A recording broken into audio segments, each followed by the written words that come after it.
ইমানদারদের সবচেয়ে বড় শত্রু দেখবা তোমরা ইহুদিদেরকে। এমনকি খ্রিস্টানরাও এত বড় শত্রুতা করে না ইহুদিরা যত শত্রুতা করে মুসলমানদের প্রতি। কোরআনের আয়াত, হারাম সম্পর্ক করে, অবৈধ সম্পর্ক করে, হারাম রিলেশন করে, তথাকথিত বয়ফ্রেন্ড গার্লফ্রেন্ড নিয়ে এসে রিক্সা উঠে যাহা তা আচরণ করে। কিছু বলতে গেলে ধমক দিয়ে বলে, এই রিক্সাওয়ালা চালাও, তুমি বুড়া, তোমার কি কথা। আমাদের সন্তানরা আজ পশুত্বের গুণাবলী তাদের মধ্যে আজ চলে আসছে। এক, তাদের প্রতি সদাচরণ করবেন, উত্তম ব্যবহার করবেন, তাদের উপকার করার চেষ্টা করবেন, তাদের হাদিয়া তোফা দিবেন, খাবার পাঠাবেন, সম্পর্ক ভালো করার চেষ্টা করবেন, পরিচয় হওয়ার চেষ্টা করবেন। তো তারা আজ ভুলে গেছে ভাই। এর অন্যতম কারণ পরিবার থেকে শিক্ষাটা নাই। আমরা আমাদের সময় দেখেছি তরুণরা মুরব্বিদেরকে দেখলে শ্রদ্ধা করে রাস্তার পাশে কাচুমুচু করে দাঁড়িয়ে অবনত হয়ে শ্রদ্ধার সাথে সালাম দিত। লোকটা কি পয়সাওয়ালা, ক্ষমতাওয়ালা, কে, এটা দেখার বিষয় না। লোকটা একজন বৃদ্ধ মানুষ, বয়স্ক মানুষ, সম্মান করত। ছিল না এগুলো? বাসে যখন পাবলিক পরিবহনে উঠতাম, দেখতাম যে আপনার একজন মুরব্বী চাচা উঠছে, যুবকরা কয়েকজন উঠে দাঁড়াই যেত সিট থেকে, বাবা বসেন, চাচা বসেন। দেখতেন না আপনারা এগুলা? এখন আছে এগুলা? এখন পারলে মুরব্বীরে বলবে, চাচা আমার একটু হাঁটতে কষ্ট হয়, আপনি একটু বসেন তো, আপনার গাড়ায় উঠি। ভাবখানা এরকম না? আহা, ঢাকার এক রিক্সাওয়ালা চাচা একবার খুব দুঃখ করে আমাদের পরিচিত এক সাংবাদিক ভাই তার ঘটনা লিখছিলেন। বলেন যে দুঃখ করে এক রিক্সাওয়ালা চাচা বলছেন যে, বাবারে, মনের ব্যথা কাকে বলবো, আমার ছেলের বয়সও না, আমার ছেলেও এর চেয়ে বড়, আমার মেয়েগুলোও এর চেয়ে অনেক বড়, এরকম পিচ্ছি পিচ্ছি পোলাপান হারাম সম্পর্ক করে, অবৈধ সম্পর্ক করে, হারাম রিলেশন করে, তথাকথিত বয়ফ্রেন্ড গার্লফ্রেন্ড নিয়ে এসে রিক্সা উঠে যাহা তা আচরণ করে। কিছু বলতে গেলে ধমক দিয়ে বলে, এই রিক্সাওয়ালা চালাও, তুমি বুড়া, তোমার কি কথা। আমাদের সন্তানরা আজ পশুত্বের গুণাবলী তাদের মধ্যে আজ চলে আসছে। মনুষ্যত্বের গুণাবলী আমাদের সন্তান থেকে আজ হারিয়ে যাচ্ছে। ঠিক না বেঠিক? এর অন্যতম কারণ হলো পরিবার থেকে কোনো নীতি নৈতিকতা, আদর্শের শিক্ষা চর্চা হয় না। ভাইরা আমার, সেজন্য প্রতিবেশীর অধিকার স্বরূপ ওই নবী সাল্লাল্লাহু আলাইহি ওয়াসাল্লামের সুন্নাহ আলোকে তাদের ভাষা আপনি দেখেন, ইহুদি অন্য ধর্মের অনুসারীদের বলে, মুসলমানদের জন্য আল্লাহ কোরআনে বলেছে, লাতাজিদান্না আশাদ্দান নাসি আদাওয়াতান লিল্লাযিনা আমানু আল ইয়াহুদ। ইমানদারদের সবচেয়ে বড় শত্রু দেখবা তোমরা ইহুদিদেরকে। এমনকি খ্রিস্টানরাও এত বড় শত্রুতা করে না ইহুদিরা যত শত্রুতা করে মুসলমানদের প্রতি। কোরআনের আয়াত, সেই ইহুদি চিরশত্রু। তার বাসায় আব্দুল ইবনে ওমর রাদিয়াল্লাহু আনহু বলতেছেন যে, ছাগল জবাই হয়েছে আমাদের বাসায়, গোশত গেছে তার বাসায়, ইহুদির বাসায় গোশত গেছে। দুইবার জিজ্ঞাসা করেছেন, যখন শুনছেন যান নাই, রাগ হয়ে গেছেন, কেন যায় নাই, সে আমার প্রতিবেশী। ভাইরা আমার, কোথাকার ইহুদি আমার মুসলমান ভাই। হতে পারে তার কোনো ত্রুটি আছে, হতে পারে তার কোনো দুর্বলতা আছে, হতে পারে তার দ্বারা আমার কোনো কষ্ট হয়, উনি বুঝেন না, কিন্তু দিন শেষে সে আমার প্রতিবেশী। আপনার রক্ত সম্পর্কীয় আত্মীয় যেরকম আপনার কাছের, আত্মীয়র পরে রক্ত সম্পর্কীয় আত্মীয়র পরে যদি আল্লাহর জমিনে কারোর অধিকার সবচেয়ে বেশি থাকে, সে হলো আপনার প্রতিবেশী। অতএব প্রতিবেশীর প্রথম অধিকার হলো তার প্রতি সদাচরণ করা, হাদিয়া তোফা দেওয়া, উপহার উপঢৌকন দেওয়া, খাবার দাবার পাঠানো, সুন্দর কথাবার্তা বলা, তাদের কল্যাণ চাওয়া, তাদের উপকার চাওয়া, তাদের ক্ষতি না চাওয়া, যে আমার প্রতিবেশীর ভালো কিছু হোক। এটা আদায় করবো তো ইনশাআল্লাহ।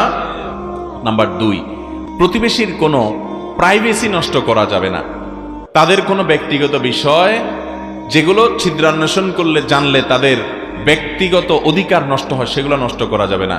আপনি খেয়াল করবেন, গ্রামে শহরে সব জায়গায় প্রতিবেশীর জন্য কোনো দুর্বল কোনো পয়েন্ট পায় তো অনেকে আছে দেখবেন কান খাড়া করে শুনে রাখে। ঠিক না ঠিক? গ্রামে অনেক মহিলা আছে দেখবেন যে তাদের চোখগুলো এক একটা সিসি ক্যামেরার মতো।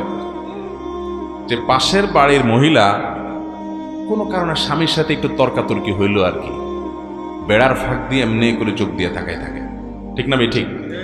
কান পাইতে থাকে, একদম পারে না, ওয়াল ভেদ করে শোনার চেষ্টা করে, একটু দুর্বল পয়েন্ট পাইলে তারে ঘায়েল করবে পরে। এই রোগটা আছে না নাই?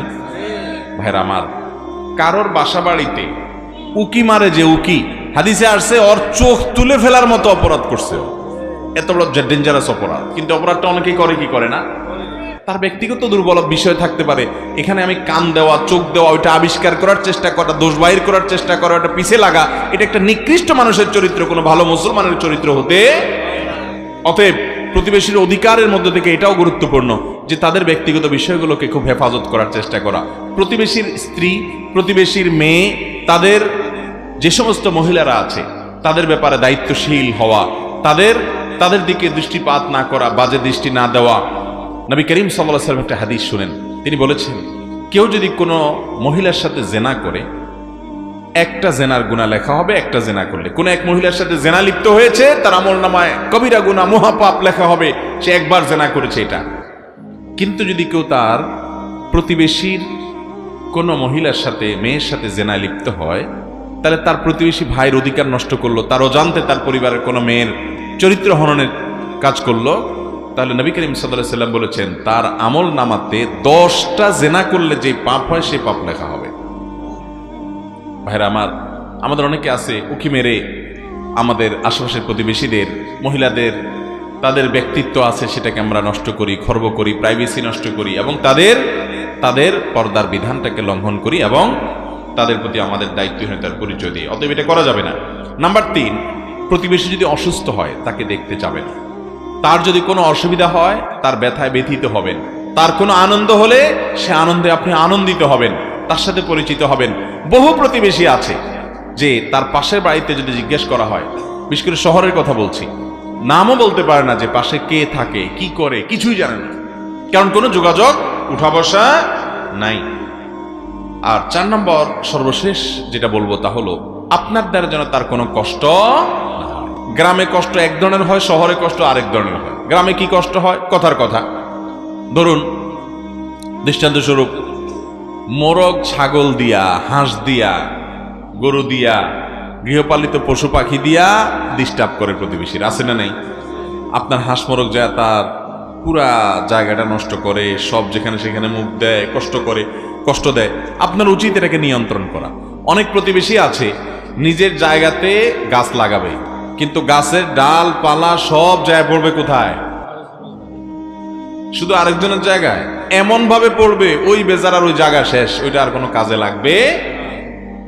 কিছু বললে বলে যে হ্যাঁ জায়গার গোড়া তো আমার এখানে, কিন্তু আগা আরেক জায়গা। এরকম 2 নম্বর করা মানুষ আছে না নাই?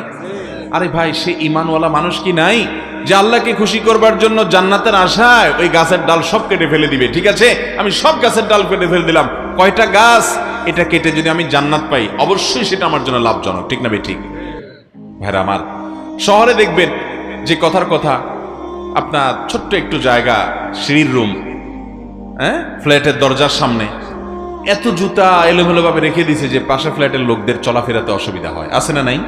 ময়লাটা বের করে এমন ভাবে রেখে দিছে ভদ্রলোক তার ঘরের তার ফ্ল্যাটে ঢুকতে নাকে হাত দিতে দিতে ঢুকা লাগে, যেখানে সেখানে ফেলে দিছে, ঠিক না? ঠিক। ঢাকা শহরে যত খালি জায়গা আছে, আমি প্রায় বলি যত খালি জায়গা আছে, খালি জায়গা তো খুব বেশি একটা নাই। মনে করেন আশেপাশে সব বিল্ডিং হয়ে গেছে, একটা জায়গা এখনো খালি আছে, এটা এখনো বিল্ডিং হয় নাই। তো আশেপাশে বিল্ডিং গুলো থেকে দেখবেন জানালা দিয়া যত ময়লা আবর্জনা আছে, মাসে 50 টাকা 100 টাকা ময়লাওয়ালার বিল দিবে। এই টাকা বাঁচানোর জন্য ওই বস্তা ভর্তি পলিথিন ভর্তি সব ময়লা ওই জায়গায় ফেলা। খালি কোনো জায়গা থাকবে দেখবেন ওটা ময়লার বাগার হয়ে গেছে, ঠিক না? ঠিক। আহা, কি মুসলমান আমরা! অতএব কোনোভাবে আমাদের প্রতিবেশীদেরকে কোনো কষ্ট দেওয়া যাবে, তাদের কোনো কষ্টের কারণ হওয়া যাবে। আবার বলছি, 4টি কাজ করবেন। 1, তাদের প্রতি সদাচরণ করবেন, উত্তম ব্যবহার করবেন, তাদের উপকার করার চেষ্টা করবেন, তাদের হাদিয়া তোফা দিবেন, খাবার পাঠাবেন, সম্পর্ক ভালো করার চেষ্টা করবেন, পরিচয় হওয়ার চেষ্টা করবেন। অনেক প্রতিবেশী আছে মিশতে চায় না, আপনি আপনার দায়িত্বটা পালন করেন, তিনি না চাক। দ্বিতীয়ত যে কাজটা করবেন তা হলো প্রতিবেশীর কোনো দোষ ত্রুটি খোঁজার চেষ্টা করবেন না, কান পেতে পেতে তাদের ব্যক্তিগত বিষয়গুলো জানার চেষ্টা করবেন না, চোখ দিয়া তাদের কোনো কিছু দেখার চেষ্টা করবেন না। বিশেষ করে তাদের মেয়েদের চরিত্রের ব্যাপারে সাবধান থাকবেন, চোখের হেফাজত করবেন, সেদিকে দৃষ্টিপাত করবেন না। তৃতীয়ত, যদি প্রতিবেশী অসুস্থ হয় তাকে দেখতে যাবেন, যদি কোনো ব্যথায় ব্যথিত হয় তার পাশে দাঁড়াবেন, যদি তার আপনজন মারা যায় তাকে সান্ত্বনা দিবেন, যদি তার আনন্দ হয় সে আনন্দে ভাগাভাগি করবেন, আর নাম্বার 4, কোনোভাবে কষ্ট দিবেন না, সেটা কোনোভাবেই না, জুতা দিয়ে না, ময়লা দিয়ে না, হ্যাঁ, আচরণ দিয়ে না। অনেকে করে কি, ধুমধাড়াক্কা গান বাজায় রাখে, আছে না নাই? ইয়া হাই বলি আমি গান বাজায় রাখে। ভাই, আপনার মনে অনেক ফুর্তি, আপনি দরজা জানালা সব বন্ধ করে গানের তালে তালে লাফাইতে লাফাইতে আপনি ফ্যানের সাথে ঝুলে যান, আল্লাহর সাথে আপনি বুঝেন। কিন্তু আপনি আপনার প্রতিবেশী, তার তো মন খারাপ থাকতে পারে, আপনি তাকে গান শুনতে বাধ্য করবেন, তার ঘুম হারাম করবেন, এই অধিকার ইসলাম আপনাকে দিছে? কোন বিবেকবান মানুষ এটা করতে পারে? কিন্তু এই অহেতুক কাজগুলো আমাদের অনেক তরুণরা করে। ধুমধাড়াক্কা গান শুনতেছে, বাবা তুমি গান শুনবা, হেডফোন দিয়ে শুনো, তোমার গুনাহ হবে, তুমি আল্লাহর সাথে বুঝবা, কিন্তু আরেকজনকে তুমি গান শুনতে বাধ্য করতে পারো? আমরা অমুসলিমদেরকে দেখি, ইসলামের সব সৌন্দর্য অনেকগুলো তারা নিয়ে গেছে, অনেক সৌন্দর্য তারা নিয়ে গেছে। আপনি উন্নত অনেক দেশে যাবেন, জাপানে যাবেন, বিভিন্ন দেশে যাবেন, দেখবেন সবাই হেডফোন দিয়ে কথা বলে, এবং কথা বলার সময় মুখে হাত দিয়ে কথা বলে, কেউ কারোর ডিস্টার্ব করে না, একটু জোরে কথা বলে না যে কারোর ক্ষতি হবে কিনা, কারোর কষ্ট হবে কিনা। আমাদের দেশে দেখবেন মুসলমানের সন্তান, লজ্জা লাগে, কোরআন হাদিসের এত বিবরণ যাদের জন্য রয়েছে, এত ওয়াজ মাহফিল তারা শুনে, আমল তাদের মধ্যে না, কি লাভ হবে মাহফিল শুনে যদি নিজেকে পরিবর্তন করতে না পারেন? এজন্য বলেছি, আগেই বলেছি, এখান থেকে প্রতিজ্ঞা করে উঠবেন, আমার জীবনকে পরিবর্তন করব ইনশাআল্লাহ, প্রতিবেশীকে কষ্ট দেব। আপনি হাই ভলিউমে গান বাজাচ্ছেন, আচ্ছা গান দরকার নাই, আপনি যদি ওয়াজও শুনেন, ভালো করে শুনেন, আপনি যদি কোরআন তেলাওয়াতও শুনেন, হাই ভলিউমে শুনতেছেন, আশেপাশে মানুষের ঘুম হারাম করতেছেন, সব হবে না গুনাহ হবে? আপনার প্রতিবেশী যদি কষ্ট হয়, তাহলে ওই রকম জোরে তেলাওয়াত করলেও আপনার আমলনামা গুনাহ লেখা হবে। আমার কথা কি বুঝতে পারছেন? ট্রেনে, বাসে অনেকে দেখা যায় ওয়াজ শুনতেছে, নাইট কোর্স। আরে ভাই, আশেপাশে মানুষ ঘুমাচ্ছে, ওইদিকে খোঁজ খবর নাই। অতএব ভাইয়ের আমার, আমাদের আওয়াজ দিয়ে, আমাদের ময়লা আবর্জনা দিয়ে, আমাদের ছেলে মেয়েদেরকে দিয়ে, আমাদের হাঁসমরক দিয়ে, আমাদের জুতা দিয়ে, আমাদের অন্য কোনোভাবে প্রতিবেশীকে কষ্ট দেওয়া যাবে? আল্লাহ তাআলা আমাদের সবাইকে প্রতিবেশীদের অধিকার সম্পর্কে দায়িত্বশীল এবং সচেতন হওয়ার তৌফিক দান করুন। জাযাকুমুল্লাহু খায়রা ওয়া আখিরু দাওয়ানা আলহামদুলিল্লাহি রাব্বিল আলামিন।